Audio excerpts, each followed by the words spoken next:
ang mga kwento ng pag-ibig, kwento ng buhay, at kwento ng pag-asa dito sa Barangay Love Stories. Love Stories.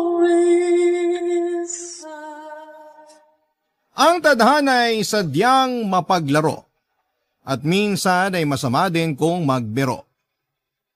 Bibigyan ka nito ng sitwasyong papabor sa iyo, ngunit madalas din ang ihahain sa iyo ay mga pagsubok na dudurog sa iyong puso. Ikaw, kabarangay, masasabi mo ba na naging mabuti sa iyo ang tadhana? Dear Papa Dudut, isang mapagpalang araw po sa inyo at sa inyong mga tagapakinig na palaging nakaabang sa bagong kwento ng pag-ibig, buhay at pag-asa tulad ko. Bilang isang tagapakinig din ng iyong programa ay nakagagaan sa loob, lalo na doon sa mga mabibigat ang pinagdaraanan. Dahil sa mga kwento ninyo ay nalaman ko na hindi pala ako nag-iisa. Napagtanto ko na ang mga pagsubok at pagkabigo sa pag-ibig ay normal na bahagi na talaga ng buhay ng isang tao. Para sa mga OFW na kagaya ko, naiibsan din ang homesickness at kalungkutan ko tuwing nakikinig sa inyong programa sa Facebook page ng Barangay LS. Sa totoo lang, Papa Dudut, ay hindi ko nga ma-imagine kung paano ako makakasurvive dito sa Brunei kung wala ang inyong programa. Ako po si Liza, single, 35 years old, taga Quezon City, pero 2 years nang nagtatrabaho sa Brunei bilang Customer Relations Executive. Ang sabi nila ay medyo hawig ko raw si Lexi Gonzalez. May pagkatsinita, payat, morena at matangos din ang ilong. Papa Dudut, mag-best friend kami ni Baron noong college. At pagkatapos nga ay naging kami rin. Siguro'y nakatulong din yung pagiging active namin sa church kaya tumagal kami ng 7 years. Sa katunayan, sa unang taon pa lamang ng relasyon namin ay may long-term plans na kami. 2 anak lang ang gusto namin at mag-iipon kami para makabili ng isang bahay sa subdivision sa Laguna. Magpapakasal lamang kami kapag pareho na kaming may 7 digits na ipon. At dahil matagal na rin kaming magkarelasyon, sobrang mature na naming mag-isip. Pero dahil ideal man ko siya at medyo kahawig niya si Jack Roberto, na ultimate crush ko ay kinikilig pa rin ako sa kanya. Para makaipon ka agad at makapagpakasal na ay naisipan na namin noon na magtrabaho abroad. Pareho pa kami noong nagtatrabaho bilang admin staff sa magkaibang kumpanya habang naghihintay na matanggap sa inaplayan naming trabaho sa Brunei. Ang plano, kahit sana 5 taon lamang kaming magtrabaho doon, takot ako sa long distance relationship. Marami na kasing couples ang hindi nag-work ang relasyon dahil malayo sila sa isa't isa. Kadalasan pa ay hindi nawawala yung isyo ng cheating. Kaya naman panay dasal ko noon na matanggap kaming pareho. May kaibigan kasi ako na nagtatrabaho sa Brunei at siya rin yung tumulong sa amin ang panahon na yon. Kahit nga sana hindi kami same company, basta yung pwede kaming makaalis ng halos sabay lang. May kamahalan din kasi ang renta sa mga apartment doon lalo na't nasa central area yung pagtatrabahuhan namin kung sakali. Kaya naisipan namin na mas maganda kung makakapag-share kami sa isang paupahan lang. Papa Dudut.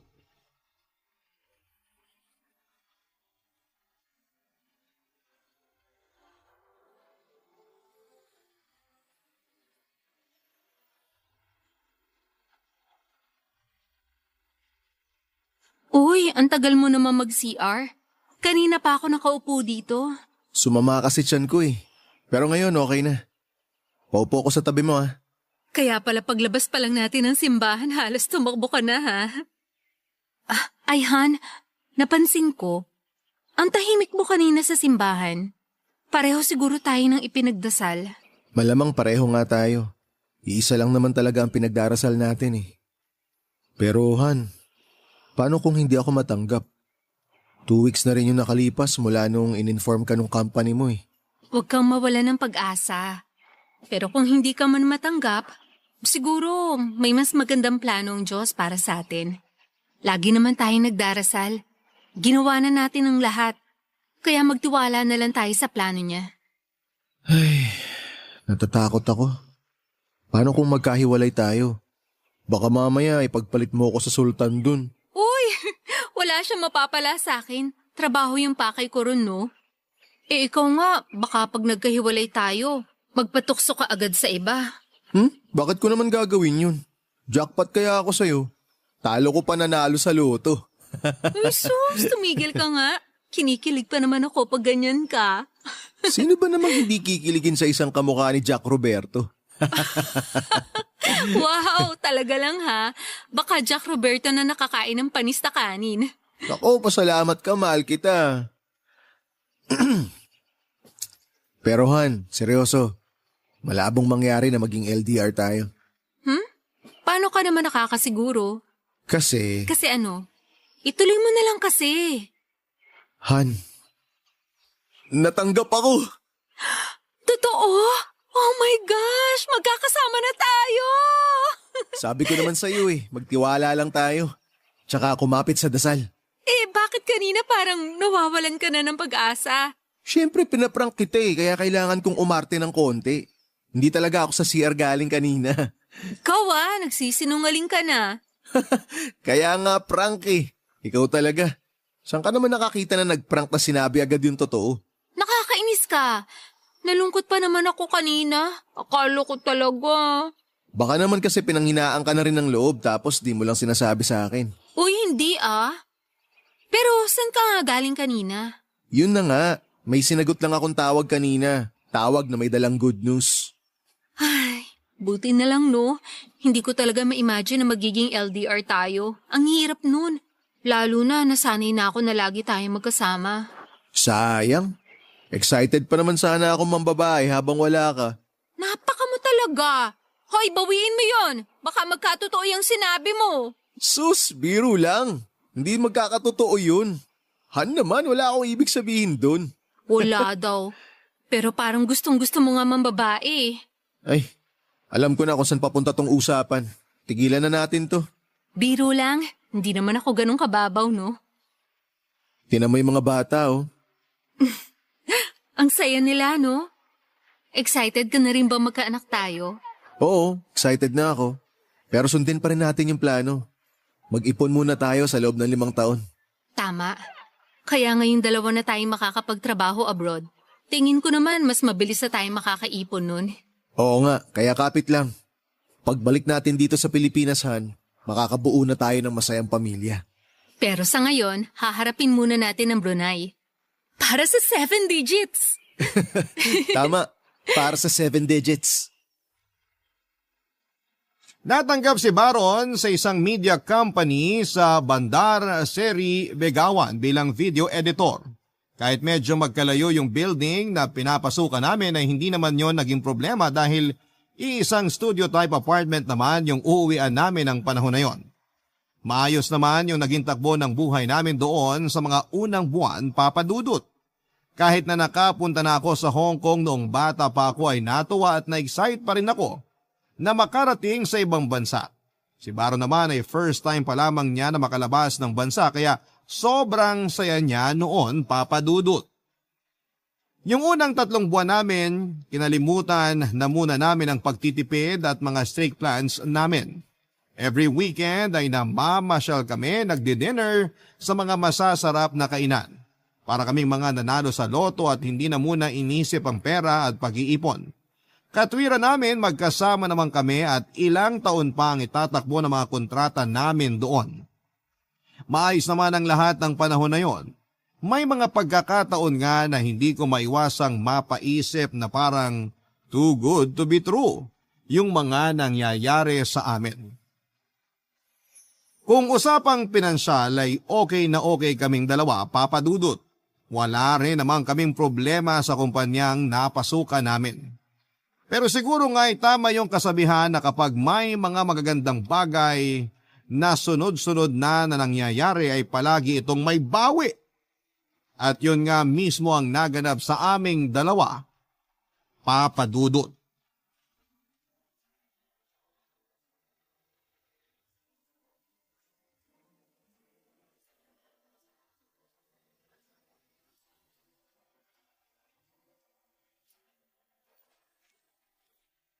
Oy, bilisan mong kumain dyan.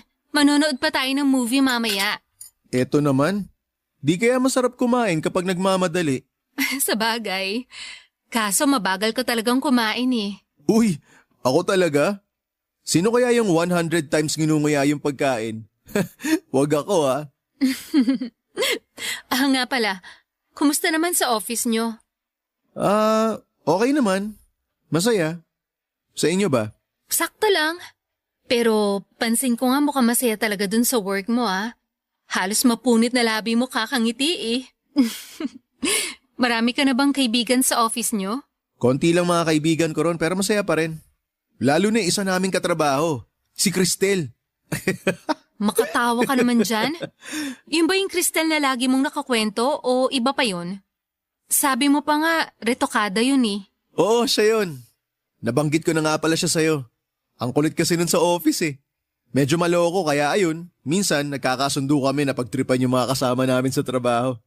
Ganun na kayo ka-close? Di pa naman kami ganun ka-close. Pero yun nga pala may nakwento siya sa akin. Pag yung boyfriend niya raw, humihingi ng tulong sa kanya na mag-prepare ng presentation, ginagawa niya. Pero pag siya raw ang humingi ng tulong, nagpapabayad daw yung boyfriend niya. Nakakatawa silang dalawa.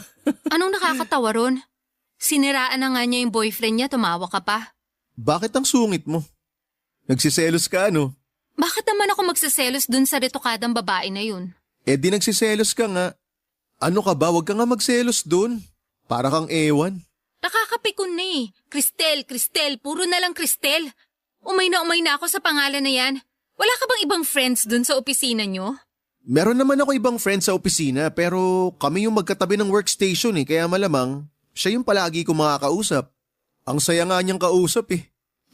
Uy, ano ka ba? Bakit ka nagdadabog? Han, sinasabi ko na sa'yo, wala kang dapat ikaselos sa kanya. Tsaka may boyfriend na yun. Ah, ganon. Kung wala pala siyang boyfriend, pwedeng maging kayo. Han, tama na. Hindi na nakakatuwa. Nagkwento lang naman ako eh. Tsaka hindi mo ba narinig yung sinabi ko? May boyfriend na siya.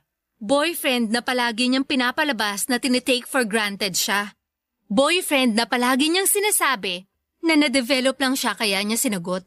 Boyfriend na kulang na lang sabihin niya sa'yo, please Baron, ilayo mo na ako sa kanya. Seryoso ba, Liza? Magkaibigan lang kami ni Cristel. Huwag mo namang hinuhusgahan agad yung tao. Eh sino ba nagsimula? Baka nakakalimutan mo. Ikaw yung sabik na nagkukwento ng kung ano-ano sa kanya. Masama na ba magkwento ngayon? Tsaka kung selos yung punot dulo niyang ganyan mo, sinabi ko na nga kanina, di ba? Wala kang dapat na ikaselos sa kanya. Kailangan ko bang ulit-ulitin sa'yo yun para magets mo? Sana nga. Sana wala talaga akong dapat na ikaselos. Pero sa totoo lang, iba yung pakiramdam ko. Parang may something sa inyo eh. Kinukwento ko lang sa'yo yung mga kinuwento niya sa akin. Natawa ako kasi nakakatawa para sa akin yung mga kwento niya. Ang seryoso mo naman masyado. Sa susunod kasi, huwag kang magkwento na parang kinikilig ka sa tuwa. Sige nga, ano mararamdaman mo kapag nagkwento ko sa'yo tungkol sa lalaking katrabaho ko? Tapos may excite din ako magkwento. Kinikilig pa. Tumigil ka na nga. Huwag na nating ituloy yung panunood ng movie. Nakakawala ka ng gana.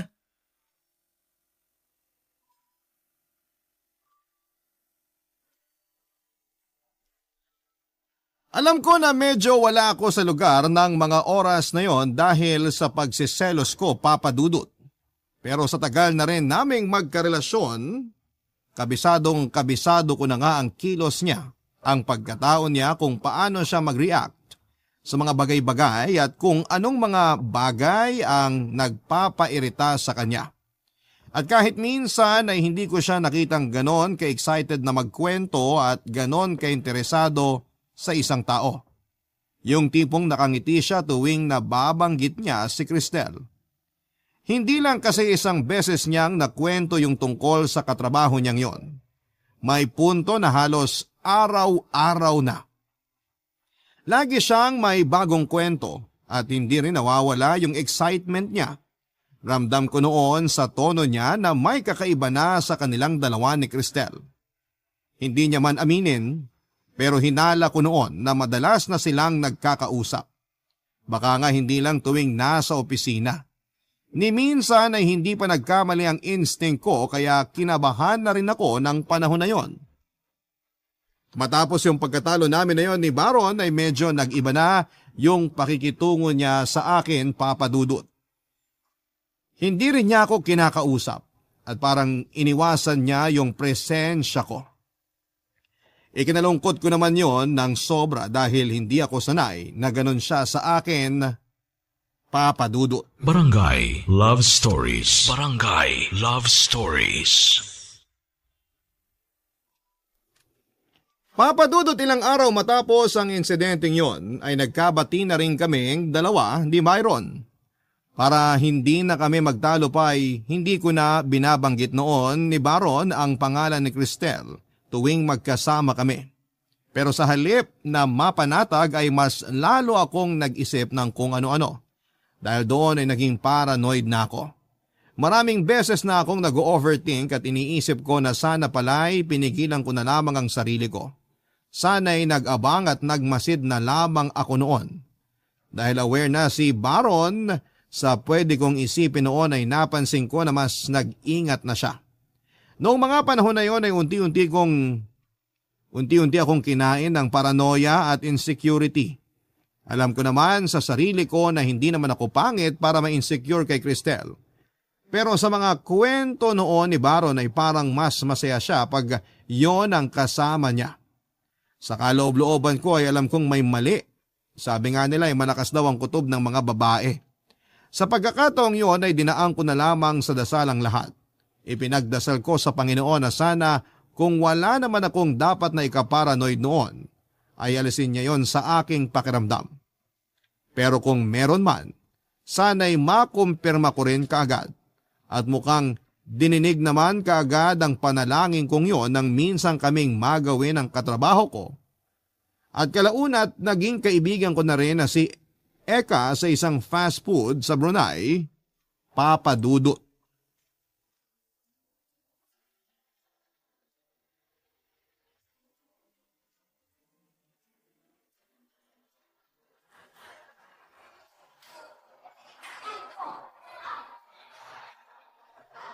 Eka, mag-take out na lang tayo. Kinakabahan ako, baka malate tayo. Ang layo nitong fast food na to tapos ang haba pa ng pila. Ganito, kainin na lang natin dito ng mabilis. Sige na, kasi pangit na lasa ng dimsum mamaya pag lumamig na. Uy, teka, parang pamilyar yun ah. Parang Si Baron nga! Ha? Saan? Ayun no, nasa ikatlong table.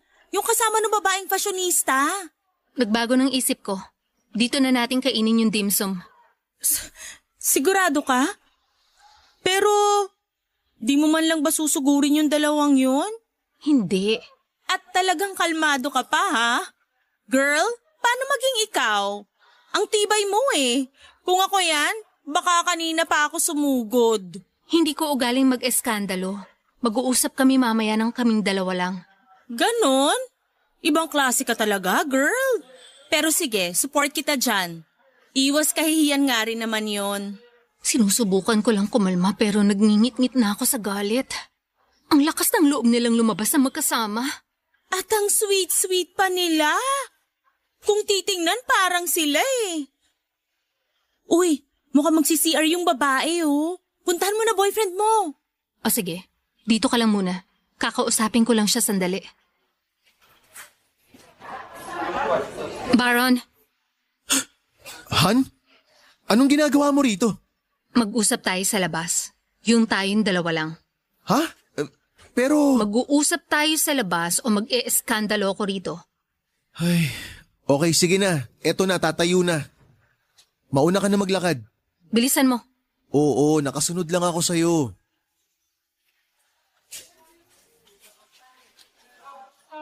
Bakit magkasama kayo nung Cristel na yon? Hindi kami magkasama. Nagkataon lang na pareho kami ng pupuntahan kaya nagsabay na kaming kumain. Wala namang masama ron. Walang masama. Eh ang sweet-sweet nyo nga kanina.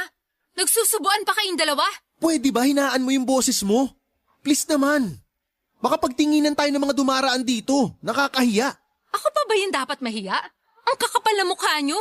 Hindi ba sabi mo may boyfriend naman yung babaeng yon? Meron nga. Tsaka ano bang ipinuputok ng butsi mo? Magkaibigan lang naman kami ni Cristel. Nagkataon lang na magkasabay kaming kumain dito tapos pag-iisipan mo pa ng masama? Kahit sino sa mga nakakita sa inyo kanina, walang maniniwala na magkaibigan lang kayo. Tama na nga. Mamaya na lang natin pag-usapan to pag-uwi. Nakakairita bang marinig yung katotohanan? Ang lalandi nyo! Talagang hindi na kayo naihiyang ipakita sa ibang tao na nagkakamabutihan na kayo habang tayo pa! Nasabi ko na yung dapat kong sabihin. Magkaibigan lang kami. Kung bibigyan mo yun ng ibang kulay, problema mo na yon. Kung bigyan kaya kita ng problema, Ikaw yung problema dito. Pinag-iisipan mo kagad na masama yung katrabaho ko. hindi sana kita kinukumpronta ngayon kung hindi lang parang higad daw kumakapit sa iyo yung babaeng yun. Ang mas nakakatawa rito, hinayaan mo lang siya na lumingkis sa iyo kahit na may karelasyon kayo pareho. Ano ba? Sabing tigilan mo na si Cristel eh. Totoo naman yung sinabi ko. Magkaibigan lang kami. Huwag ka na magsinungaling.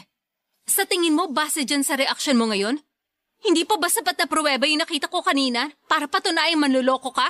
Kapag hindi ka pa tumigil, hihiwalayan na kita. Ano? Ulitin mo nga yung sinabi mo? Hihiwalayan mo ko para sa babaeng yon? Wala akong sinabi na para sa kanya. Ayusin mo yung isip mo dahil masyadong marumi. Ngayon, kung wala ka ng magandang sasabihin, bumalik ka na ron sa kasama mo sa loob. Bakit ikaw? Saan ka pupunta? Sa malayo. Sa hindi kita makikita. Makalipas ang 2 linggo ay nakipag-cool off sa akin si Baron Papadudut. Halos hindi pa rin maproseso ng isipan ko yung mga nangyari. Sa 7 taon na relasyon namin na hindi ko akalaing sa ganun lang hahantong ang pinagsamahan namin. At dahil pa sa isang babaeng retokada. 7 taong kaming nagtatawagan ng Han tapos ay bigla na lamang kaming bumalik sa first name basis namin. May mga pagkakataon din naman noon na nagkakatampuhan kami pero hindi kami umabot sa punto na kailangan naming mag-cool off. Ang sabi ng iba ay parang nag-break na rin daw pag nag-cool off. Pero para sa akin, may pag-asa pa naman ang relasyon namin noon. Kaya ibinigay ko na lamang din yung space na kailangan niya para makapag-isip-isip siya. Dahil nasa isang maliit na studio type apartment lamang kami at nagsishare sa isang kama, sobrang hirap at napaka-awkward ng sitwasyon naming dalawa, Papadudut.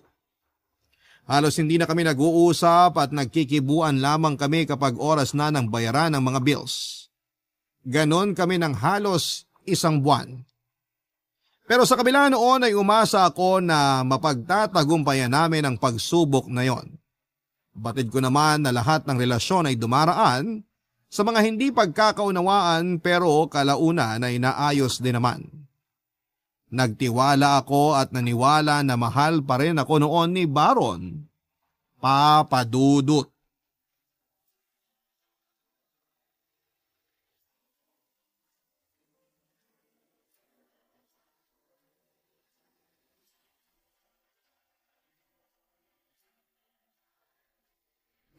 Baron, ito nga pala yung share ko sa renta nitong apartment.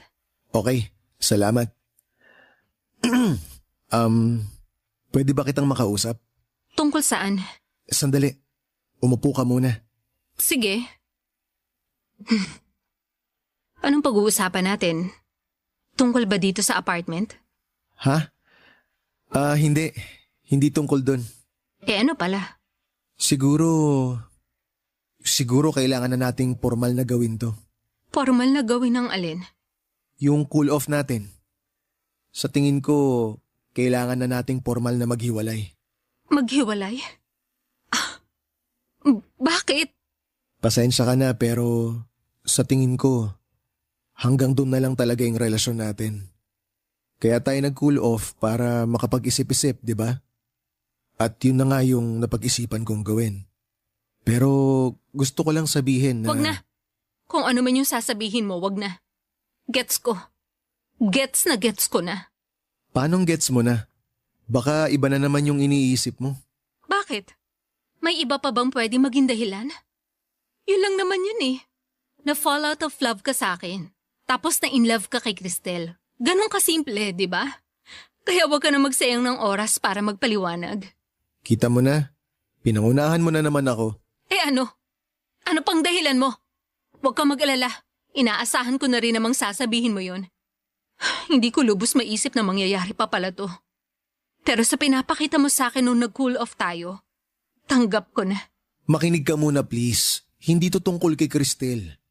Ang totoo niyan, halos 1 buwan na rin kaming hindi nag-uusap dahil nga dun sa nangyari. Sobrang napahiya siya at nagalit siya sa akin. Eh ano nga? Ano nga ang dahilan? Bakit ka nakikipaghiwalay sa akin? Hindi ko alam pero nung dumating tayo dito sa Brunei, parang naging malaya ako. Parang naging ibang tao ako bigla. Yung tipong ang dami ko pa palang hindi nakikita sa mundo at hindi pa na-experience. At ayaw mo nang isama ako sa pag-explore mo. Yung tingin mo ba sa akin? Isang malaking hadlang para sa mga bagong karanasan mo? Ganun ba? Hindi naman sa ganun. Sa totoo lang, nagilty ako sa ginawa kong pakikipaglapit kay Cristel. Hindi ko gusto na masaktan ka. Pero sa ngayon, gusto ko munang mapag-isa. Gusto ko munang maging malaya. Pwede ka pa rin naman magkaroon ng mga bagong experience kahit tayo pang dalawa. Bibigyan kita ng oras para sa sarili mo kung yun ang kailangan mo. Hindi, Liza. Sa tingin ko, mas makakabuti rin sa'yo to. Mag-enjoy muna tayo sa buhay natin na malaya tayong dalawa. At kapag dumating yung panahon na na-realize natin na mahal pa rin pala natin ang isa't isa, baka sakaling pwede pa. Buo na ba talaga yung desisyon mo? Oo. Matagal ko na rin pinag-isipan to kaya buo na yung desisyon ko. Hindi to madali para sa akin pero sige. Ibibigay ko yung kalayaan na gusto mo.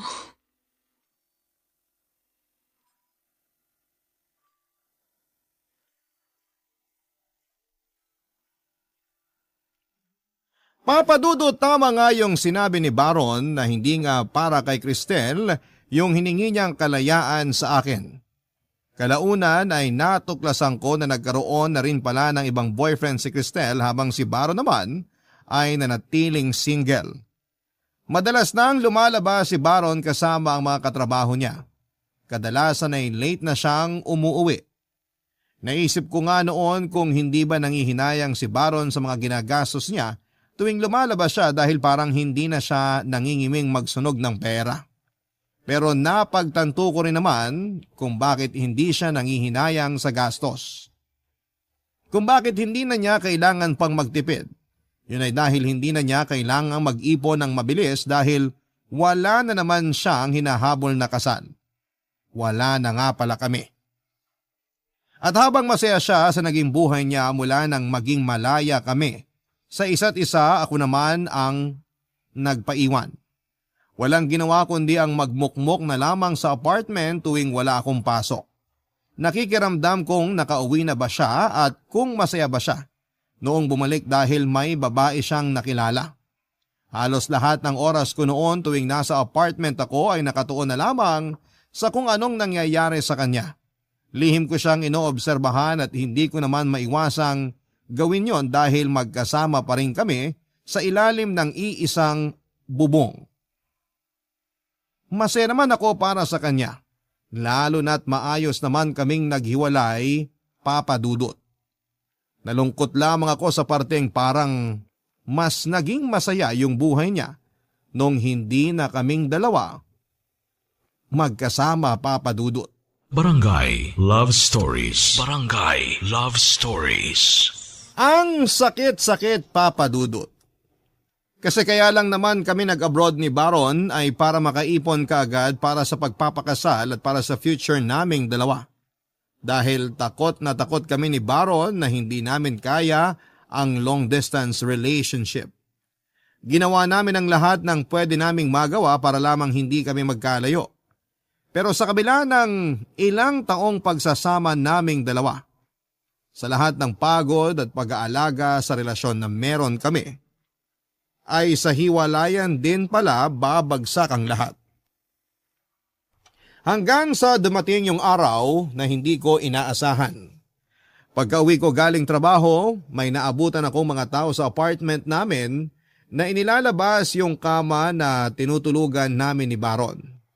Napundar namin yung kama na yon noong magtrabaho kami noon sa Brunei. Pagpasok ko sa unit ay tumambad sa akin ang 2 kama na nasa magkabilang side na ng apartment. Saka ko lang noon na-realize na wala na nga talaga kaming pag-asa na muli pang magkabalikan. Tuluyan na ngang tinapos ni Baron ang lahat sa amin. Hindi ko na siya kinontra pa sa ginawa niyang yon dahil sa totoo lang naman ay wala na kaming dahilan pa para magtabi sa iisang kama. Sinubukan kong lumabas kasama mga kaibigan ko sa Brunei at dumating na rin ako sa punto na nakipag-date na rin sa iba, Papa Dudut. Nagbaka sakali ako noon na kapag ginawa ko yon ay mas mabilis ako makakapag-move on kay Baron.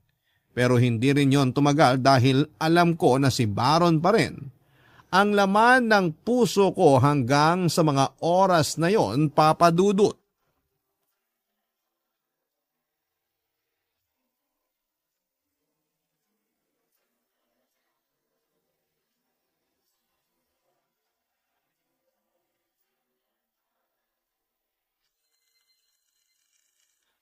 Tumatawag na naman tong si Eka.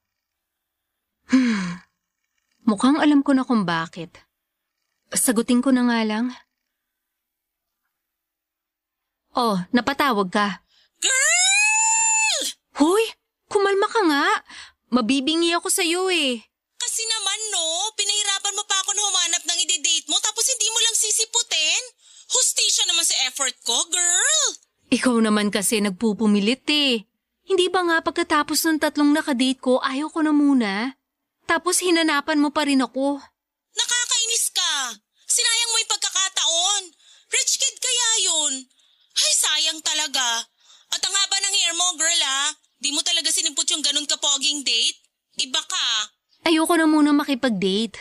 Kung gusto mo, saluhin mo na lang yun. Ikaw na makipag-date. Oy, loka ka. Ayoko nga no. Loyal ako sa manliligaw ko sa Pilipinas. Talaga lang ha? Paano kaya kung ikwento ko sa kanya yung nangyari sa bar nung... Huwag mong gagawin yon.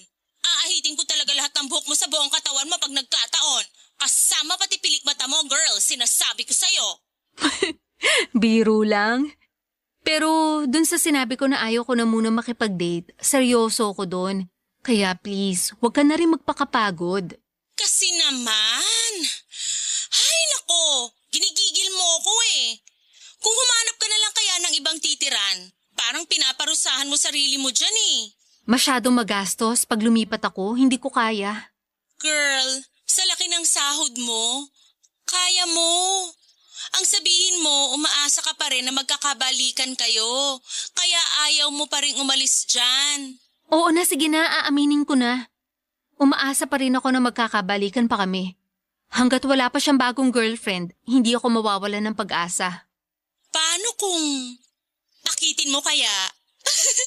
Di ba uso naman yun sa mga pelikula? Yung magbabalik alindog tapos aakitin si lalaki para bumalik yung dating init ng pagmamahalan.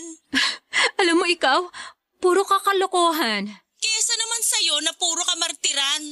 Gawin mo na lang yung sinabi ko. Tingnan ko lang kung di tumululaway nung Baron na yun sa'yo. Magpa-cleavage ka, ganon. Alam mo, grabe ka talaga.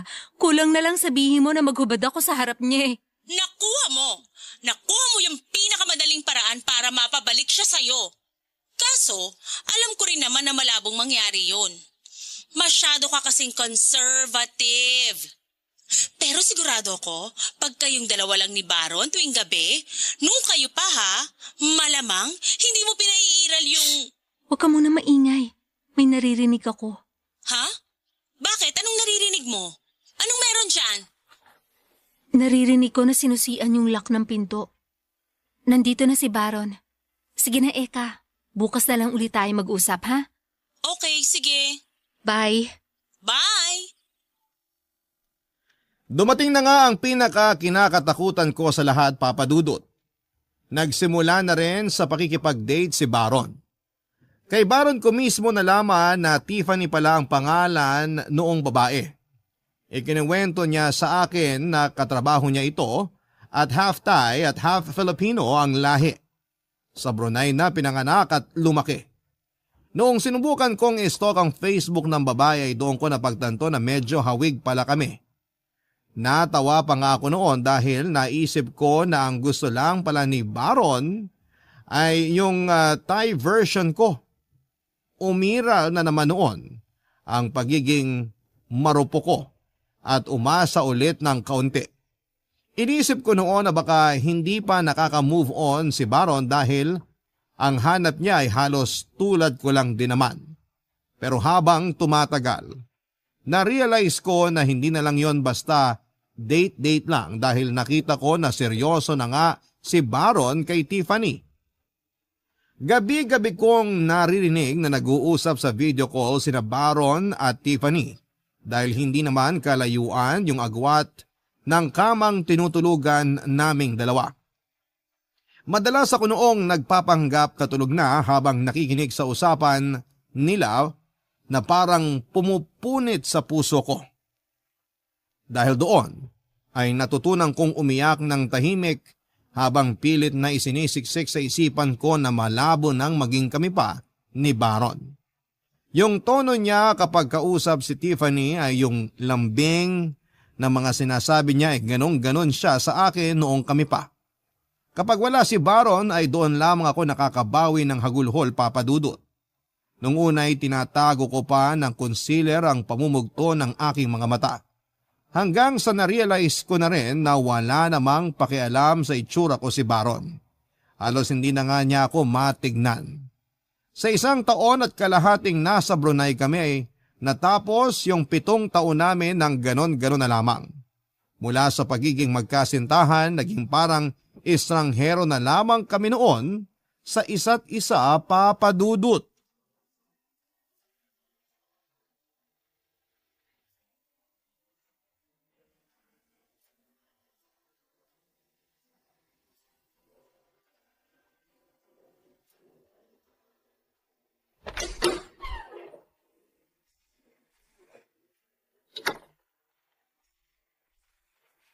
Baron, nandiyan ka na pala. Dinner ka na. Nagluto ako. Salamat, pero kumain na ako sa labas kanina. Ganun ba? O sige, pahinga ka na lang muna. Pwede naman kitang samahan habang kumakain ka. Talaga? O sige, halika upo ka. Liza, gusto rin sana kitang makausap. Tungkol saan? Hindi na ako magpapaligoy-ligoy. Liza, bala ko na kasing lumipat. Pero mga 2 buwan pa naman ako dito sa apartment. Sabihan mo lang ako kung sapat ng panahon yon para makakuha ka ng bago mong roommate dito. Ikaw ang bahala. Sige, ganito na lang. Tutulungan kita. Hahanap ako ng mga kapalit ko rito para hindi ka na mamroblema. Sige. Pero bakit? Babalik ka na sa Pilipinas?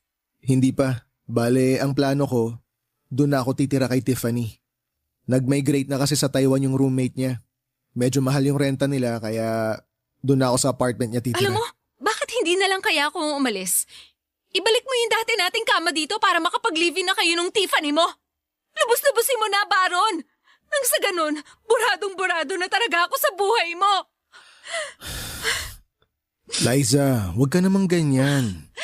Hindi ko na alam kung saan nanggagaling yung sakit eh.